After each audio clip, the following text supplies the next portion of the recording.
Bueno, yo les invito para que abran sus Biblias en Lucas, San Lucas, capítulo 6.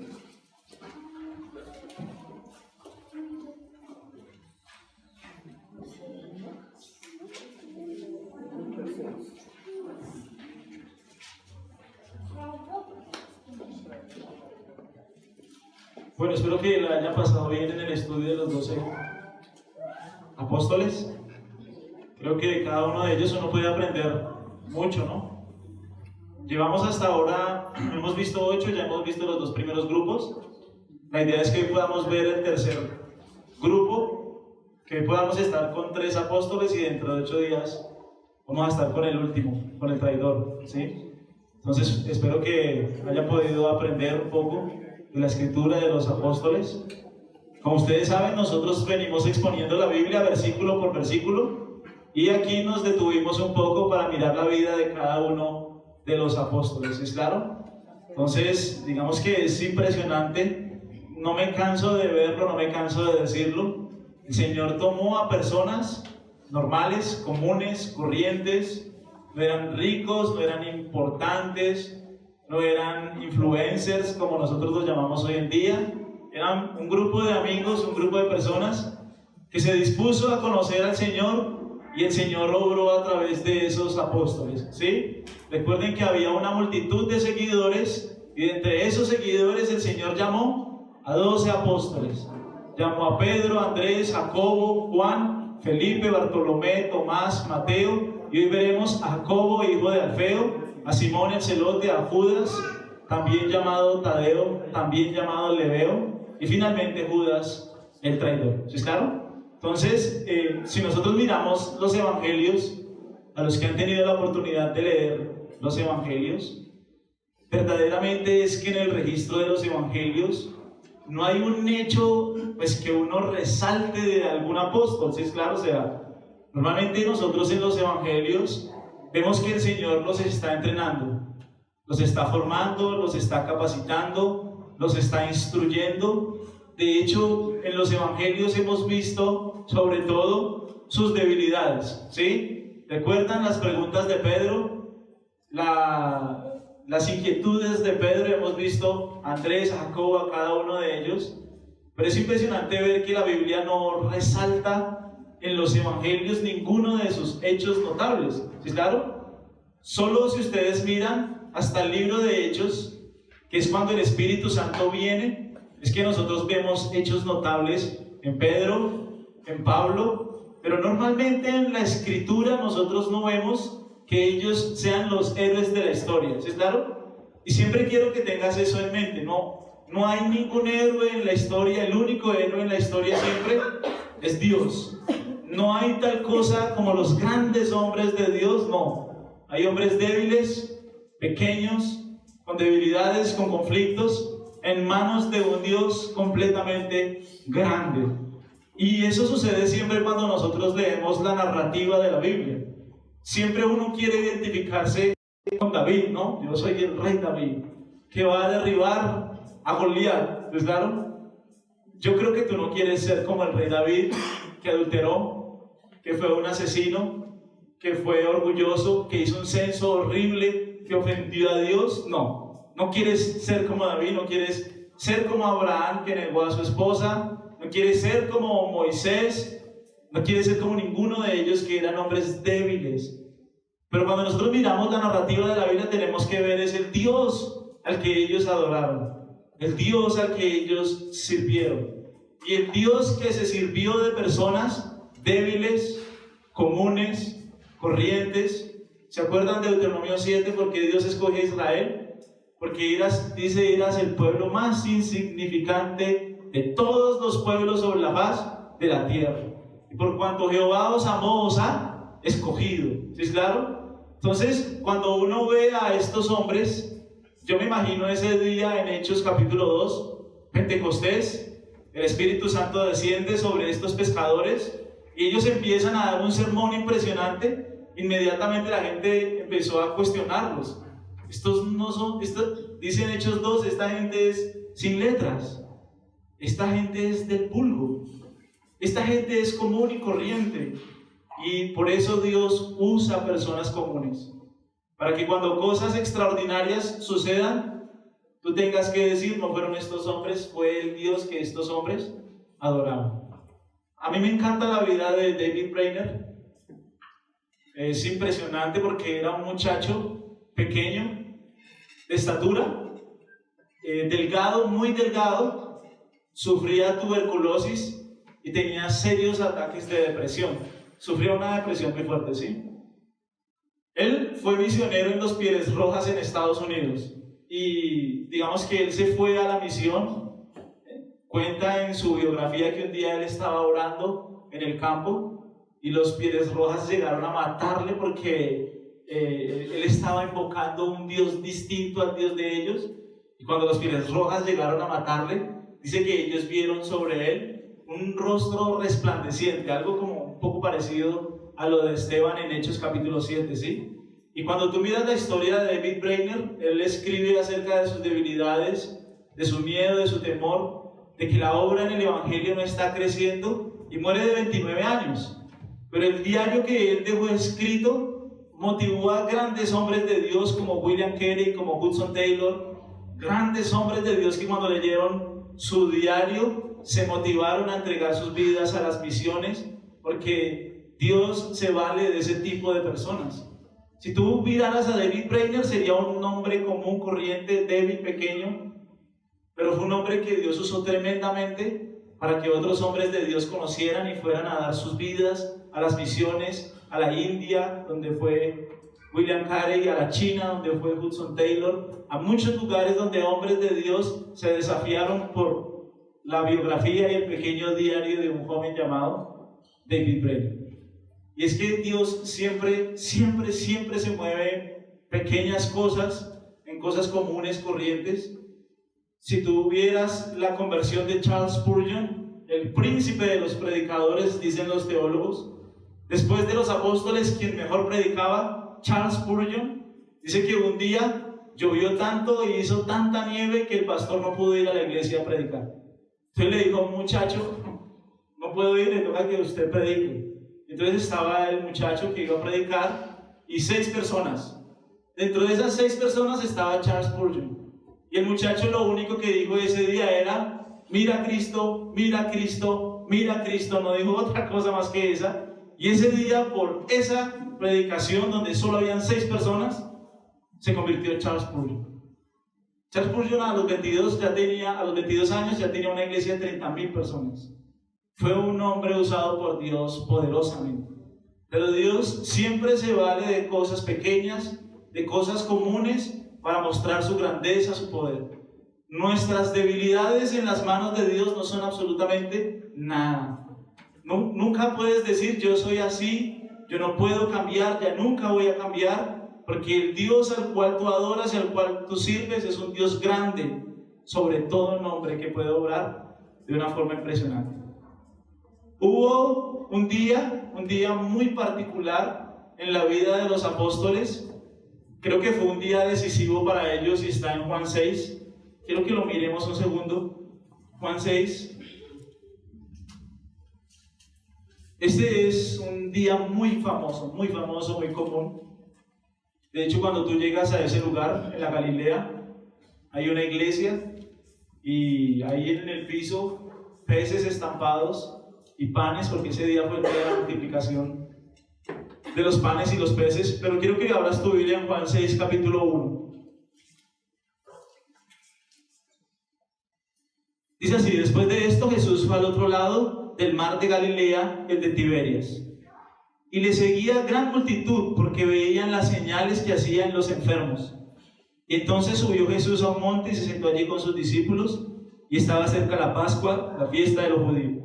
Cuando alzó Jesús los ojos y vio que había venido a él gran multitud, dijo a Felipe: ¿de dónde compraremos pan para que coman estos? Pero esto decía para probarle, porque él sabía lo que había de hacer. Felipe le respondió: 200 denarios de pan no bastarían para que cada uno de ellos tomase un poco. Uno de sus discípulos, Andrés, hermano de Simón Pedro, le dijo: aquí está un muchacho que tiene 5 panes de cebada y 2 pececillos, mas ¿qué es esto para tantos?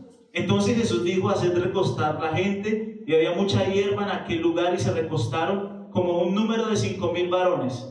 Y tomó Jesús aquellos panes, y habiendo dado gracias, los repartió entre los discípulos, y los discípulos entre los que estaban recostados, asimismo de los peces cuanto querían. Y cuando se hubieron saciado, dijo a sus discípulos: recoged los pedazos que sobraron para que no se pierda nada. Recogieron pues y llenaron 12 cestas de pedazos que de los 5 panes de cebada sobraron a los que habían comido. Aquellos hombres entonces, viendo la señal que Jesús había hecho, dijeron: este verdaderamente es el profeta que había de venir al mundo. Pero entendiendo Jesús que iban a venir para apoderarse de él y hacerle rey, volvió a retirarse al monte él solo. Este es un día crucial, este es un día muy importante. Jesús era un maestro muy cautivador, ¿entienden? ¿Ustedes se imaginan en esa época donde no habían hospitales, donde dice que los demonios empezaron a salir de las personas? Dice que Jesús sanaba a todas las personas que venían a él.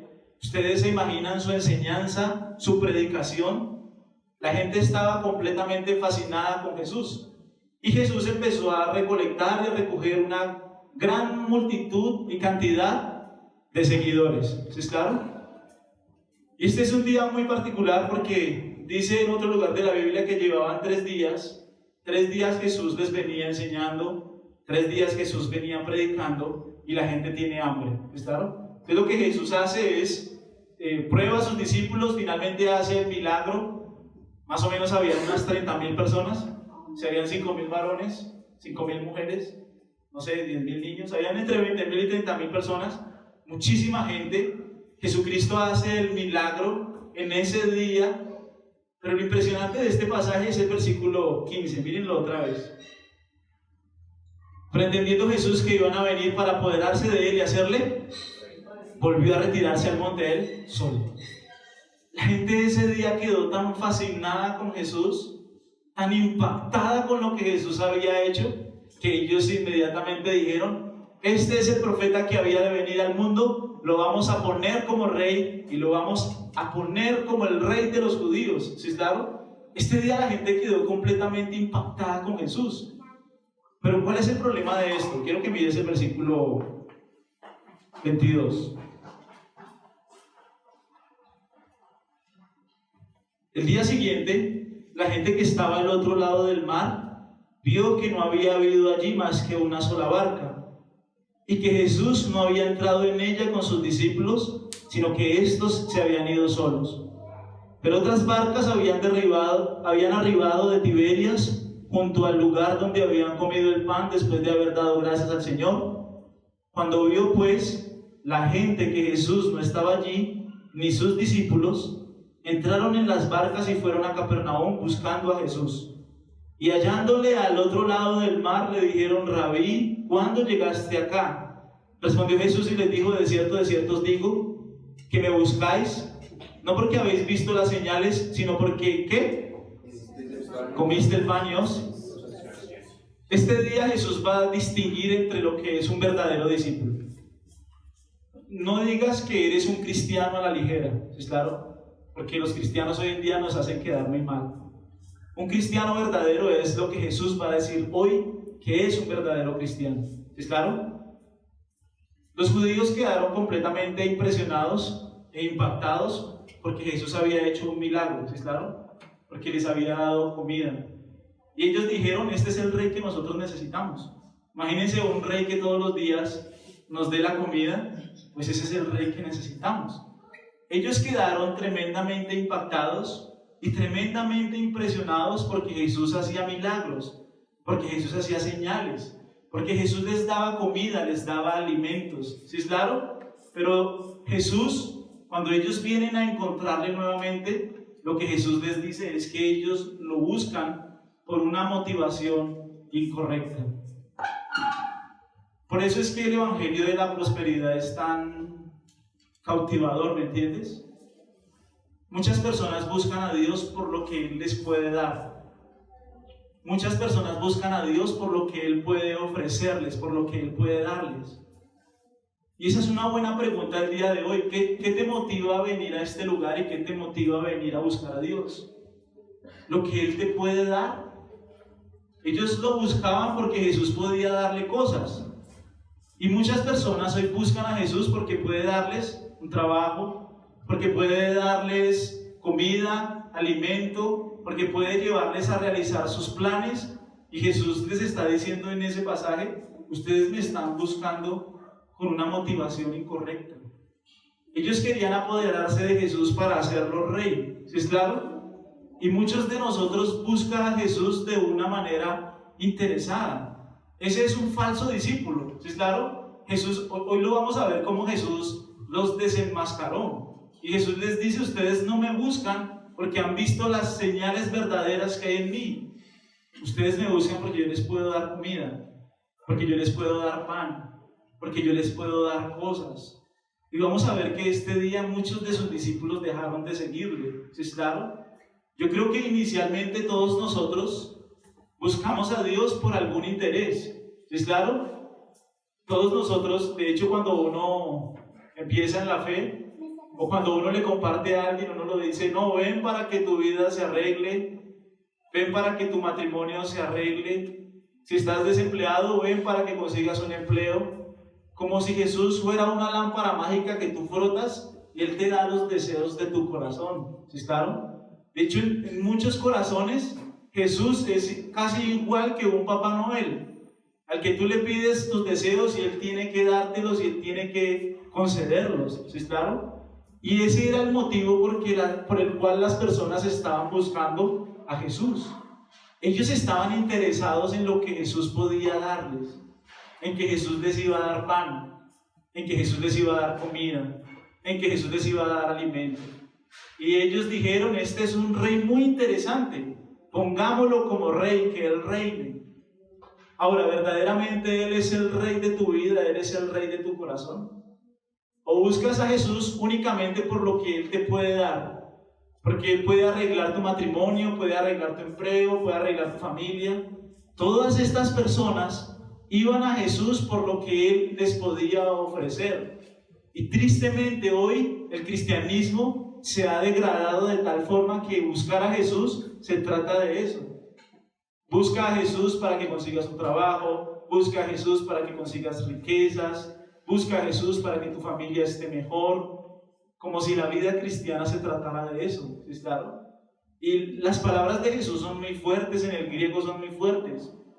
De hecho, las palabras de Jesús en el griego, la palabra saciar se utilizaba cuando un animal quedaba lleno, ¿sí es claro? O sea, la palabra griega se utilizaba para describir animales que quedaban hastiados de comida. O sea, como un animal que va y se llena de comida y se va, ¿sí es claro? Y es un poco la palabra griega que Jesús quiere presentar acá. Miren, uno de los lugares por el cual pasa mucha gente, es las iglesias. Las iglesias, las personas vienen a las iglesias, escuchan un mensaje, vienen en busca de algún milagro que pueda suceder en sus vidas, y cuando ese milagro llega, se van. ¿Sí es claro? Porque Jesús no satisface completamente las necesidades de su alma y de su corazón. ¿Sí es claro? Me gusta mucho escuchar a John Piper cuando él habla del evangelio de la prosperidad. Y él dice: ¿qué persona no querría seguir a Jesús? Cuando el pastor dice: miren el BMW que yo tengo, Jesús me lo dio. Miren la casa que yo tengo, Jesús me lo dio. Pues todos nosotros querríamos ese Jesús, que nos puede dar cosas, que puede llenar nuestras expectativas mundanas y carnales. Sigue a Jesús para que Él te dé un mejor carro, un mejor empleo. Y para muchas personas, de eso se trata la vida cristiana, de seguir a Jesús por un interés propio, por un interés personal, por algo que Él me pueda ofrecer.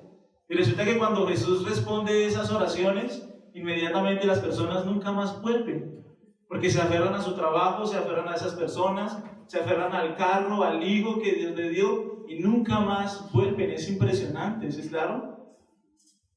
Hoy quiero que veas algo, y es lo que Jesús les dice. Sigamos leyendo bien un momentico lo que sigue diciendo en el versículo 27. Jesús le dice: Trabajad no por la comida que perece, sino por la comida que a vida eterna permanece, la cual el Hijo del Hombre os dará, porque a este señaló Dios, el Padre. Entonces le dijeron: ¿qué debemos hacer para poner en práctica las obras de Dios? Respondió Jesús y les dijo: esta es la obra de Dios, que creáis en el que Él ha enviado. Le dijeron entonces: ¿qué señal pues haces tú para que veamos y te creamos qué obra haces? Nuestros padres comieron el maná en el desierto, como está escrito: pan del cielo les dio a comer. Y Jesús les dijo: de cierto os digo, no os dio Moisés el pan del cielo, mas mi Padre os da el verdadero pan del cielo, porque el pan de Dios es aquel que descendió del cielo y da vida. Le dijeron: Señor, danos siempre ese pan. Jesús les dijo: yo soy el pan de vida. El que a mí viene nunca tendrá hambre, y el que en mí cree no tendrá sed jamás. Mas os he dicho que aunque me habéis visto, no. Miren el versículo 41. Murmuraban entonces de él los judíos, porque había dicho: yo soy el pan que descendió del cielo, y decían: ¿qué? ¿No es este Jesús el hijo de José, cuyo padre y madre nosotros? Básicamente el problema de los judíos es que Jesús les dice que Él es el pan que descendió del cielo. Y ellos no podían creer que Jesús viniera del cielo. Ellos, en su mente no cabía eso. Es imposible que Jesús venga del cielo. Es imposible que Jesús sea Dios encarnado. Ellos no lo podían creer. Ellos decían: los milagros, está bien. Expulsar demonios, está bien. Sanar enfermos, está bien. Pero ya decir que tú eres Dios encarnado, que tú eres el pan que descendió del cielo para dar vida a los hombres, los judíos no querían creer eso, no querían creer eso. Por eso ellos dijeron: oigan, ¿no es este el hijo de José? ¿No es este el hijo de María? ¿No es este un hombre normal, común, carpintero? ¿Cómo dice él que él descendió del cielo? En la mente de los judíos eso no cabía. Ahora, mira la declaración más impresionante de Jesús en el versículo 53.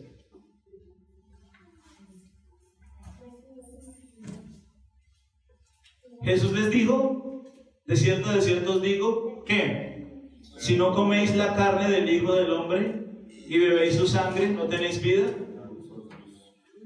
Uno diría: ¿qué clase de canibalismo es este? Pero Jesús no nos está invitando al canibalismo. Lo que Jesús está diciendo es que si tú no aceptas, le está diciendo a los judíos, si ustedes no aceptan todo lo que yo soy, y si no aceptan todo lo que yo digo que yo soy, ustedes no tienen la vida de Dios en ustedes. Ahorita lo vamos a ver, que los discípulos dijeron: dura es esta palabra, dura es esta palabra. Y esa es una palabra muy dura que los discípulos verdaderos necesitaban escuchar. ¿Sí es claro? Muchas personas creen que tienen a Jesús porque Dios les ha escuchado una oración. Muchas personas creen que tienen a Jesús porque llevan años asistiendo a una iglesia cualquiera que sea. Muchas personas creen que tienen a Jesús porque tienen cierta vida espiritual. Pero este Jesús les dijo a ellos que si ellos no comían su carne y no bebían su sangre, ellos no tenían la vida de Dios en ellos. Y es una declaración muy fuerte, muy fuerte. Hoy las personas dicen que son cristianas muy rápidamente, se apresuran a decir que son cristianas. Pero un cristiano verdadero, real, es el que come la carne del Hijo de Dios y bebe la sangre del Hijo de Dios. ¿Qué significa eso? Lo que Jesús les está diciendo es que ellos debían aceptar todo lo que Jesús decía que Él era. Si ellos no aceptaban todo lo que Jesús decía que Él era, ellos no tenían la vida de Dios. Evangelizando uno se encuentra muchísimo eso. Les explica a uno el Evangelio y finalmente uno dice: debes creer en Jesús. Y las personas dicen: ya, yo creo en Jesús. Bueno, ¿cómo sabes que crees en Jesús? Porque yo creo en Jesús. La pregunta es: ¿alguna vez has leído los Evangelios para saber quién es Jesús? ¿Podrías decirme qué requiere Jesús acerca de ti? ¿En tu hogar? ¿En tu matrimonio? ¿En tu familia? ¿En tu trabajo? ¿Podrías decirme qué demandas tiene Jesús acerca de tu vida? Si uno lee Lucas capítulo 11, es un capítulo muy fuerte. Jesús dijo, si alguno quiere venir en pos de mí, niéguese a sí mismo, tome su cruz cada día y sígame. Jesús dijo, el que no está dispuesto a aborrecer a su madre, a su padre, a sus hijos, a sus hermanos, por causa de mí, no es digno de mí. Fuerte. Las palabras de Jesús son fuertes. Y lo que Jesús les está diciendo a los judíos es, verdaderamente la vida de Dios estará en ti cuando tú aceptes todo lo que yo soy. Cuando tú me hayas conocido por medio de las Escrituras y tú puedas recibir todo lo que yo soy. Literalmente los discípulos estuvieron dispuestos a dejarlo todo, ¿entienden? Todo. Su familia, sus casas, sus creencias, todo. Ellos tenían que aceptar todo lo que Jesús decía que Él era, ¿me entienden? Los apóstoles estaban muy interesados en que ustedes supieran quién es Jesús. Por eso hay 4 evangelios. Por eso hay historias que se repiten una y otra vez en los 4 evangelios. De hecho, este pasaje está en los 4 evangelios. Ellos querían que las personas supieran quién es Jesús. Solamente cuando tú lees los evangelios puedes ver la persona de Jesús. Este mundo de hoy en día nos vende a un Jesús solamente amor. Un Jesús que acepta a todas las personas. Un Jesús que acepta a todo el mundo. Que no pide que tú cambies, que no pide arrepentimiento, que no pide conversión. Un Jesús muy bonachón, muy buena gente. Me acuerdo de un señor que estaba evangelizando y le dijo, mira, Jesús en Mateo capítulo 7 dice que si tú miras a una mujer para codiciarla en tu corazón, ya adulteraste con ella. Y el hombre inmediatamente se enojó y le dijo, no, Jesús no es así. Jesús nunca diría una cosa como esas. Y le decía, está en Mateo 7. No lo creo y no quiero creer. Eso fue en la temporada 1. En la temporada 4 el hombre se volvió a aparecer y el hombre se había convertido. Porque le quedó la inquietud de qué era lo que decía Jesús en la Biblia acerca de sí mismo. Y cuando leyó la Biblia y cuando leyó los evangelios, pudo ver y comprender quién es Jesús. Tú no puedes resolver quién es Jesús por lo que te han dicho, por tu tradición, por otras cosas. Jesús ese día les está diciendo, ustedes deben aceptar todo lo que yo soy, todo lo que yo digo acerca de mí mismo. Por eso cuando tú celebras la cena del Señor, tú estás aceptando que estás recibiendo todo lo que Jesús es. Nosotros no podemos recibir a Jesús con una oración de fe, ¿me entienden? Eso no es una fórmula mágica. Creer en Jesús es creer todo lo que Él dice acerca de sí mismo. Para eso tienes las Escrituras, ¿sí? Estos discípulos verdaderamente estuvieron dispuestos a dejarlo todo. Lo dejaron todo, dejaron su comodidad, dejaron su trabajo, dejaron su región, dejaron su familia y se entregaron completamente a Jesús. Miren, eso es un cristiano verdadero. Un cristiano verdadero no es el que busca a Jesús por lo que Él le puede dar. Un cristiano verdadero es el que busca a Jesús porque Él es digno. Ahorita lo vamos a ver, solamente en Él hay palabras de vida eterna. Yo siempre me hago esta pregunta, miren. Si Dios nunca volviera a escuchar una oración mía, si Dios nunca volviera a responder a una oración, si Dios nunca se volviera a glorificar en mi vida, ¿yo le seguiría buscando? ¿Yo le seguiría adorando? ¿Él seguiría siendo lo primero en mi vida? ¿O yo iría tras de otras cosas, tras de otros dioses, tras de otras personas, tras de otro trabajo? Este es un día muy importante para los discípulos. Miren, esta declaración es muy fuerte. Si ustedes no comen mi carne y no beben mi sangre, no tienen la vida de Dios en ustedes. Por eso es que la doctrina es tan importante. Si ustedes no aceptan todo lo que yo digo que yo soy, ustedes no han nacido de nuevo. ¿Pueden creerlo? Es muy fuerte, es muy fuerte.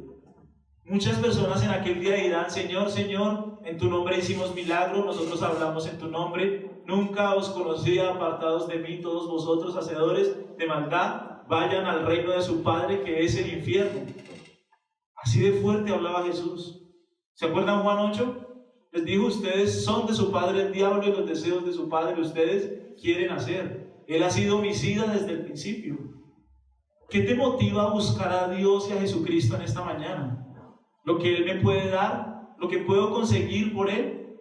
¿O nosotros venimos aquí porque Él es digno? Porque Él murió por nosotros en la cruz para darnos salvación, vida eterna, perdón de nuestros pecados. Nos ha redimido para siempre.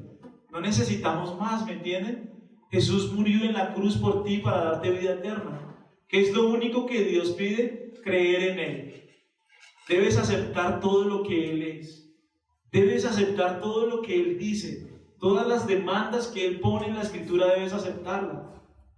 Mire, si nosotros miramos cada área de nuestra vida, nuestra área matrimonial, nuestra área familiar, nuestra área laboral, si nosotros examináramos cada área de nuestra vida, verdaderamente esas áreas muestran que hemos confiado en Jesucristo como nuestro Señor y nuestro Salvador.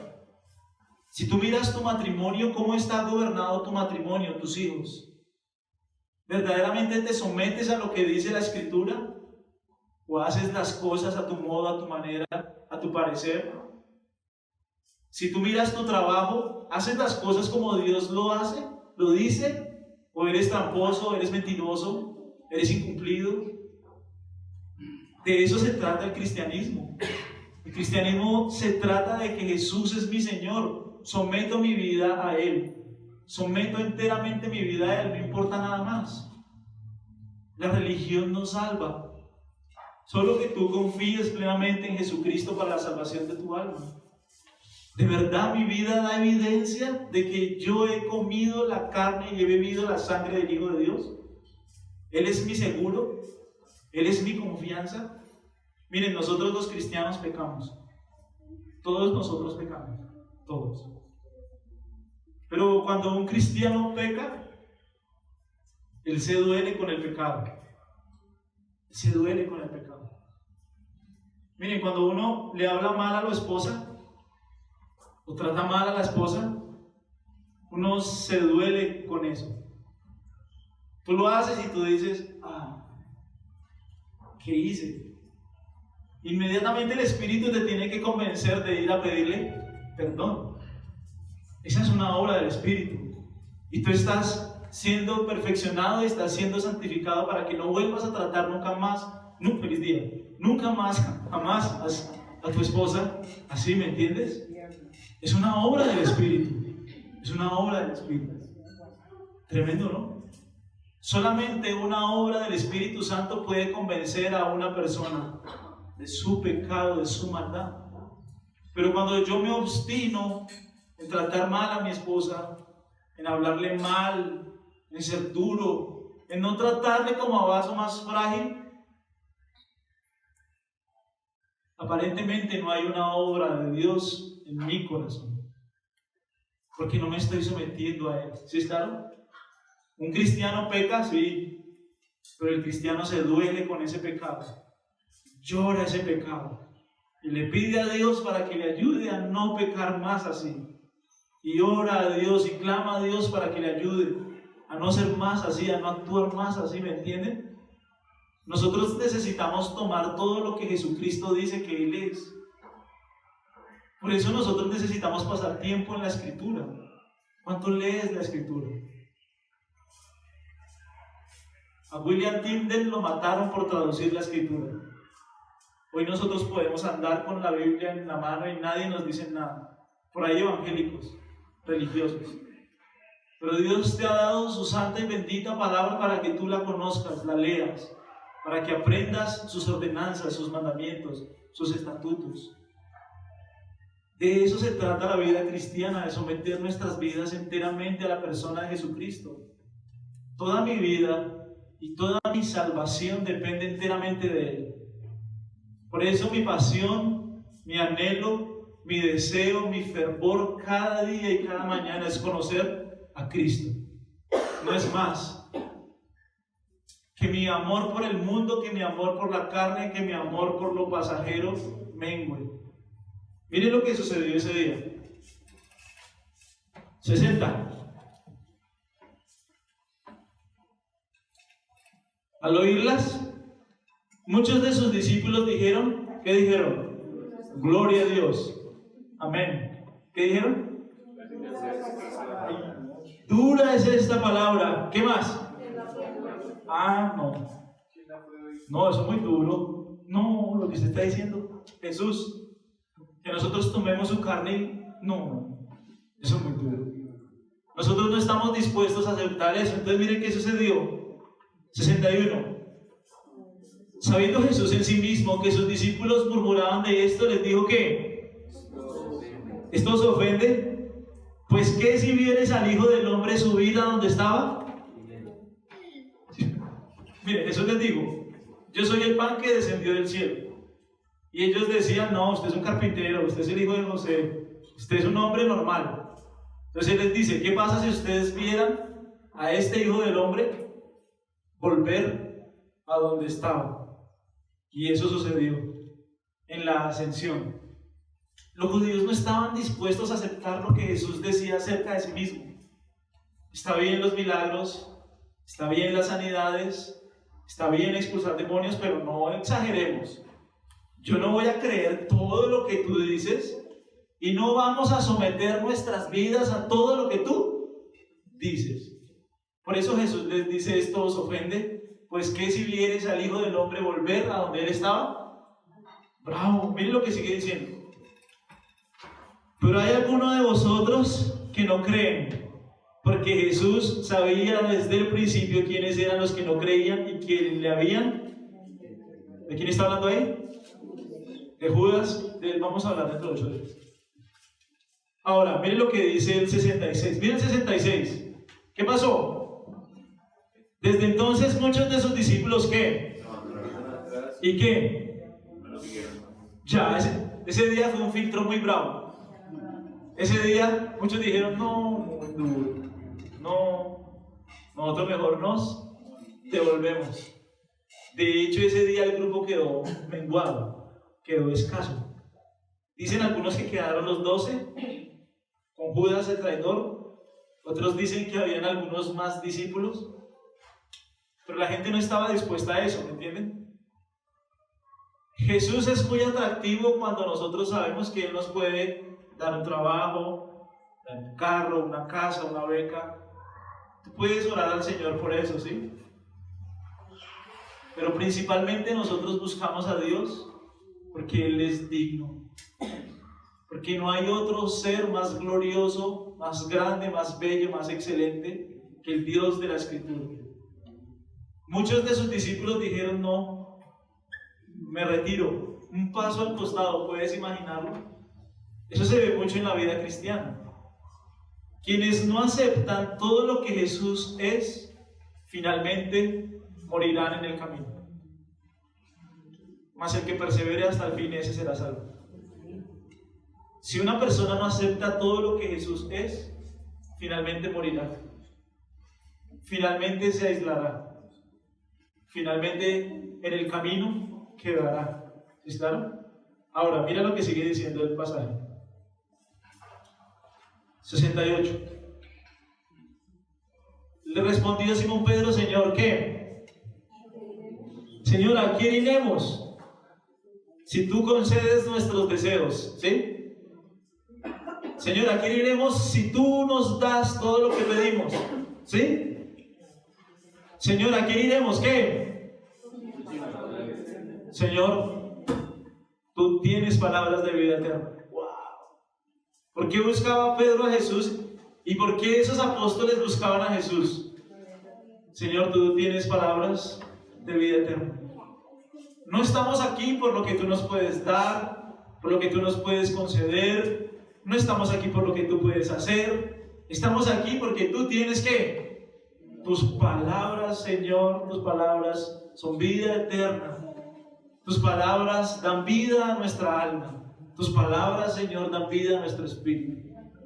Nosotros buscamos al Señor porque Él es digno. El Hijo de Dios murió en la cruz por ti, para darte salvación. La única labor que tú tienes es acercarte a Él y conocerle. Descansar en su perfecto sacrificio. ¿Es claro? Los discípulos lo dejaron todo. Los discípulos renunciaron a todo. Ese es un cristiano verdadero. Esto no es el requisito para un pastor. Esto no es el requisito para un apóstol. Este no es el requisito para alguien de un grado superior. Este es el requisito para alguien que quiera llamarse cristiano. Si alguno quiere venir en pos de mí, niéguese a sí mismo, tome su cruz cada día y sígame. Porque todo el que quiera salvar su vida la perderá. O abrazas todo lo que Cristo es, o mueres en el camino. Fuerte. Dijeron ellos, dura es esta palabra.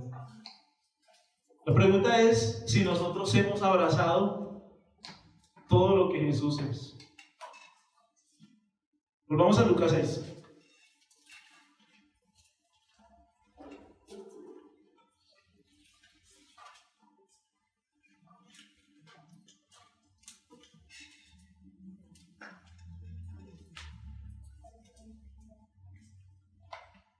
Versículo 15.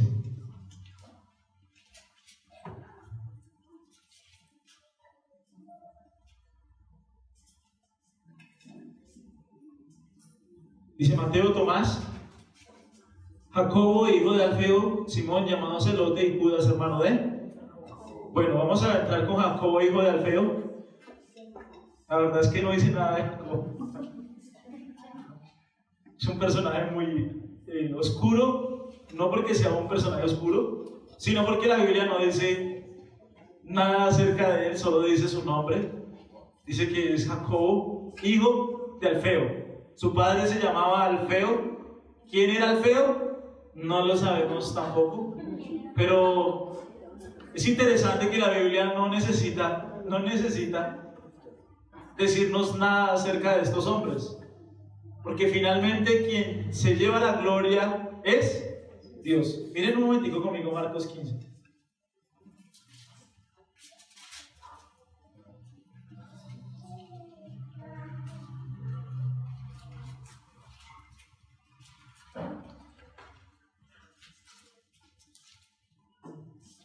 Aquí no lo veo.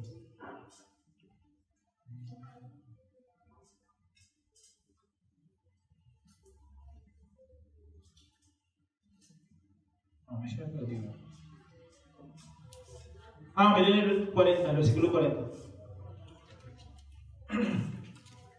Dice así: también había algunas mujeres mirando de lejos, entre las cuales estaban María Magdalena, María la madre de Jacobo el menor. Es lo único. La palabra en griega es Jacobo el micros. Uno podría, micros, la palabra griega es micros, o sea, uno podría decir que Jacobo era puede ser que era el micros porque era el más pequeño del grupo, o porque era el menor en edad, o porque era de muy pequeño, no le gustaba seguramente participar mucho.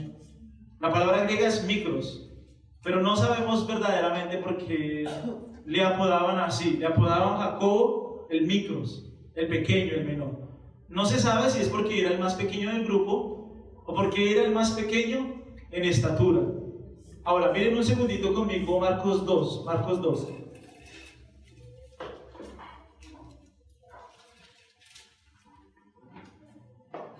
Marcos 2:13.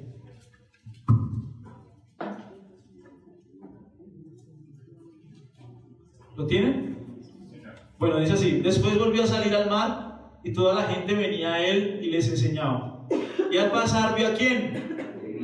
¿Hijo de quién? ¿Quién es este Leví? ¿Pero quién es Leví? Sigan leyendo, por favor, ¿no? Yo sé que ustedes son unos duros. No, a este ya lo vimos. Mateo. Muy bien. Mateo era el que era ¿qué? Mateo también se llamaba Leví. Mateo Leví. ¿Qué nombre, no? Mateo Leví. Ahora, este Leví era hijo de quién? De Alfeo. Muy bien. ¿Y Jacobo era hijo de quién? Probablemente, muy probablemente, Jacobo era hermano de Mateo. Ahora, la Biblia no está interesada en que nosotros, no nos dice eso, si está, o sea, la Biblia no quiere mostrar las credenciales de Jacobo, no quiere mostrarlas. ¿Por qué? Porque eso es la iglesia. ¿Se acuerdan de 1 Corintios? Bueno, ¿quién hay entre nosotros? ¿Hay algún sabio? O sea, hoy en día sería como, ¿hay algún famoso? ¿Hay algún influencer famoso aquí? ¿Alguien tiene muchos me gustas en su Facebook? No. Aquí no hay ninguno famoso. ¿A quién escogió Dios? Débiles, personas comunes y corrientes para mostrar su poder, su gloria y su grandeza. Entonces, lo que sí sabemos, la tradición dice, es que Jacobo fue a Persia y murió crucificado en Persia. Finalmente murió predicando el Evangelio, murió enseñando las Escrituras, y es todo lo que nosotros tenemos acerca de Jacobo, el menor o el Micros. El otro personaje que vamos a ver hoy, si quieren vamos a Lucas 6.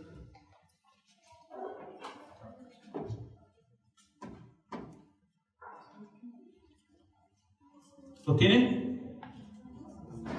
Simón, ¿qué? No, en el 15.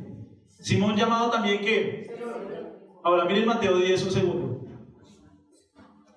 ¿Están dormidos?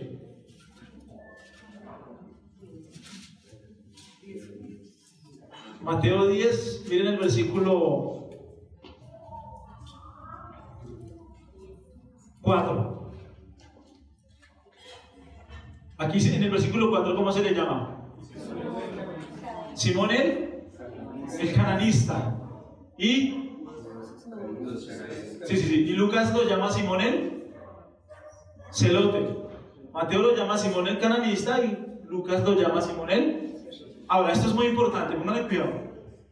La palabra griega cananista viene de una palabra hebrea que se llama cananai, que significa, que viene de la base hebrea llamada caná, que significa un celoso y apasionado.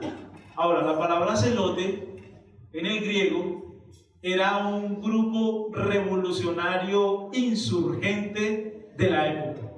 De hecho, miren, en la época habían 4 partidos políticos: fariseos, saduceos, esenios y celotes. Los fariseos eran los fastidiosos con la ley.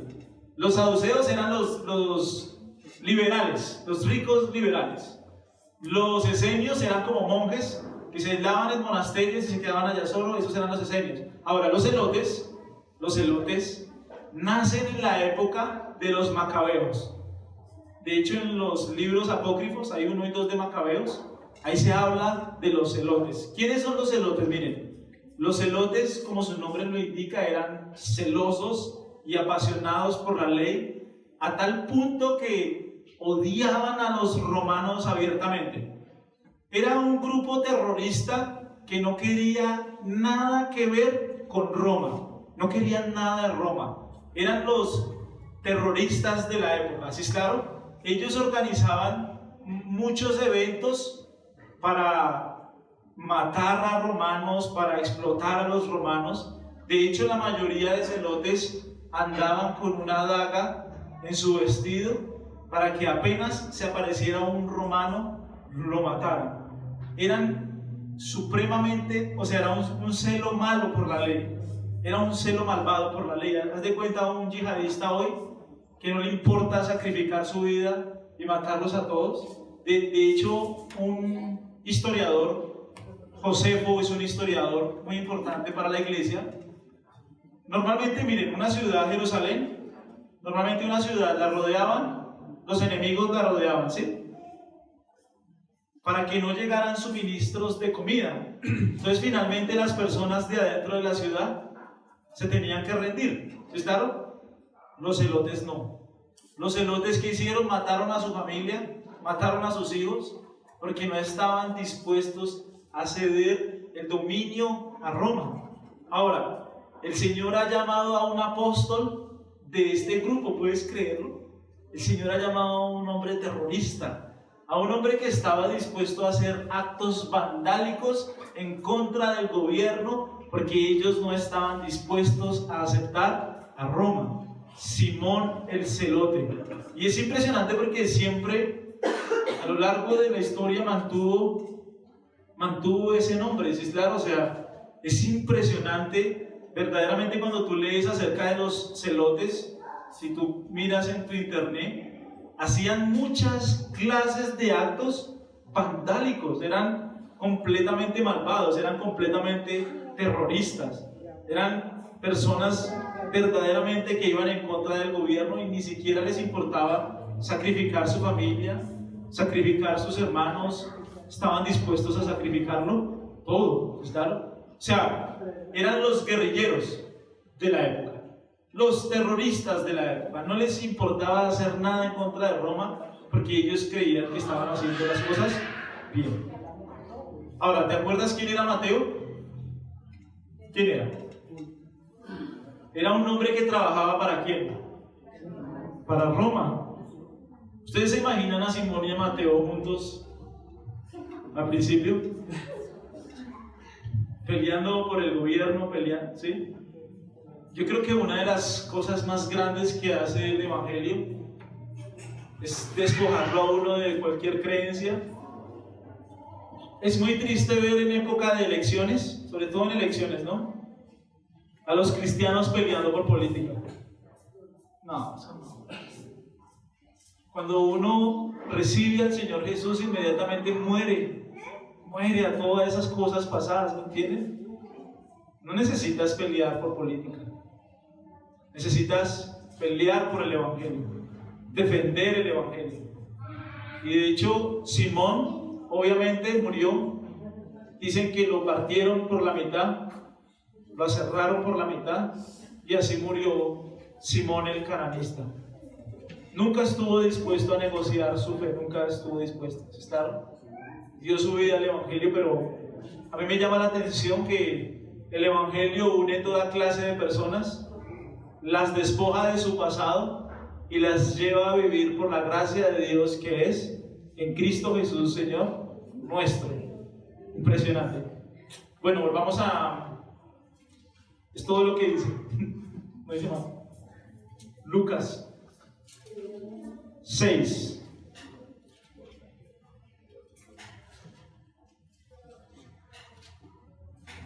¿Lo tienen? Y finalmente vemos a quién.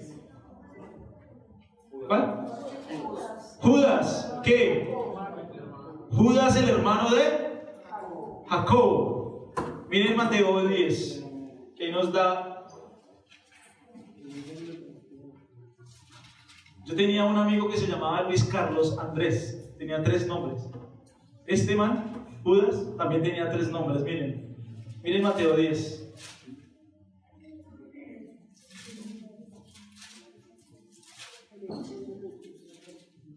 Miren el versículo 3.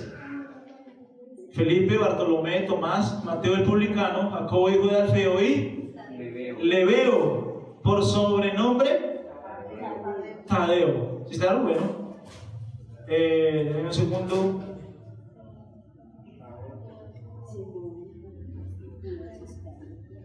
Tadeo significa, la palabra griega de Tadeo significa niño de pecho. La raíz hebrea tiene que ver con lactancia materna. O sea, básicamente se interpretaría, Tadeo se interpretaría como el niño de mami, el niño de mamá. Es un apodo. Tadeo es el niño de mami. Ahora, recuerden, se llamaba Jacobo, Tadeo y Lebeo. Lebeo significa de corazón noble, de corazón amable. Yo creo que este era el inocente del grupo, ¿me entiendes? Es el niño de buenas intenciones, el niño de mamá, el niño que es inocente, el niño que está allí, ¿sí es claro?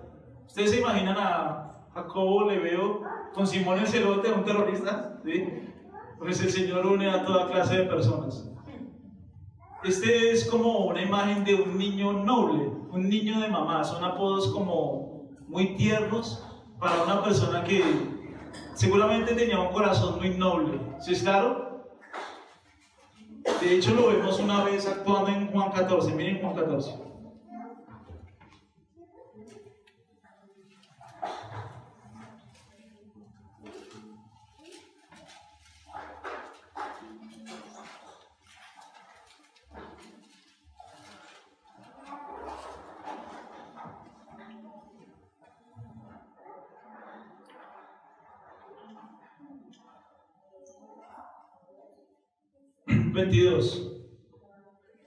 le dijo Judas, ¿qué?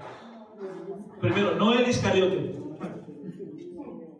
Judas era un nombre muy bonito. De hecho, Judas significa Jehová dirige. Jehová dirige. Ese es el nombre Judas, Jehová dirige. Era un nombre muy bonito hasta que llegó un Judas que dañó a todos los Judas. Yo creo que este Judas decía, yo no fui el que lo entregó. Se lo juro, yo no fui. Judas no.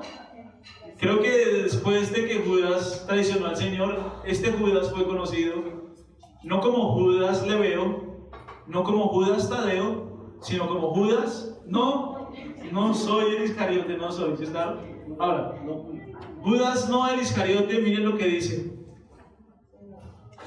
Señor, ¿cómo es que te manifestarás a nosotros y no? Miren, esa es una pregunta de alguien que tiene un corazón tierno. Señor, tú te has manifestado a nosotros. Ahora, Señor, ¿cómo te vas a manifestar al mundo? Sí, es una pregunta muy tierna. Señor, ¿cómo es que te has manifestado a nosotros y no al mundo? Ahora, miren lo que le dice Jesús. Respondiendo Jesús y le dijo, ¿qué le dijo? El que me ama, mi palabra, y mi Padre le amará, y vendremos a él y haremos. ¿Cuál es la señal de que una persona ha conocido a Jesús? Que le ama. Le ama. Yo creo que una persona no puede tener una teología correcta, ¿no? Una teología completa de la Escritura, ¿no? Escatología, soteriología, neumatología. Yo creo que uno no puede tener todo. Pero si es una persona que ama al Señor, le pertenece al Señor. ¿Sí, claro? Una persona que ama al Señor, su pasión es el Señor, su alegría es el Señor, su gozo está en el Señor, quiere aprender más del Señor, le pertenece a Él. ¿Sí, claro? Una persona que verdaderamente ama a Dios con su corazón, le ama. Tú puedes que no tengas toda la teología correcta, pero si amas al Señor y estás dispuesto a seguir al Señor y estás dispuesto a entregar tu vida al Señor por amor a Él, es porque Dios ha obrado en tu corazón, ha obrado en tu vida. ¿Es claro? Dice la historia que Dios usó mucho a este Jacob, mucho, en Egipto, se me olvidó. 3 países, Siria, Egipto, se me olvida el otro nombre. La tradición de la iglesia dice que hizo muchos milagros, que hizo muchas señales en su ministerio apostólico y predicó el evangelio. Finalmente también murió crucificado, y la verdad es que si uno mira a estos hombres, verdaderamente se entregaron al Señor, sin importar su carácter, sin importar su temperamento, sin importar quiénes eran, sin importar su pasado. Se entregaron a la persona de Jesucristo y fueron capaces de seguirle hasta el final, de dar su vida por el Evangelio, de predicar el Evangelio. Y vemos cómo Dios obró tremendamente y poderosamente en sus vidas. ¿Sí, claro? Verdaderamente estos hombres tomaron todo lo que Jesús decía que Él era. Tomaron todo. No rechazaron nada, lo tomaron todo. Y estuvieron dispuestos a morir por Él. Se entregaron hasta la muerte, aceptaron al Hijo de Dios, y estos 11 le recibieron. Dentro de 8 días vamos a ver la trágica historia de un hombre, el hombre más desdichado de todos, porque escuchó a Jesús, vio los milagros de Jesús, caminó con Jesús. Muchas parábolas Jesús las dirigió específicamente a Judas, muchas. No quiso escucharlas. Aterrado.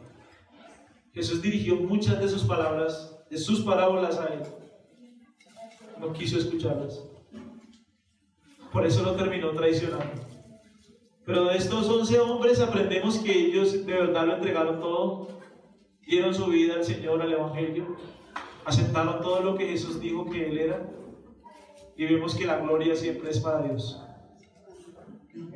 Oremos.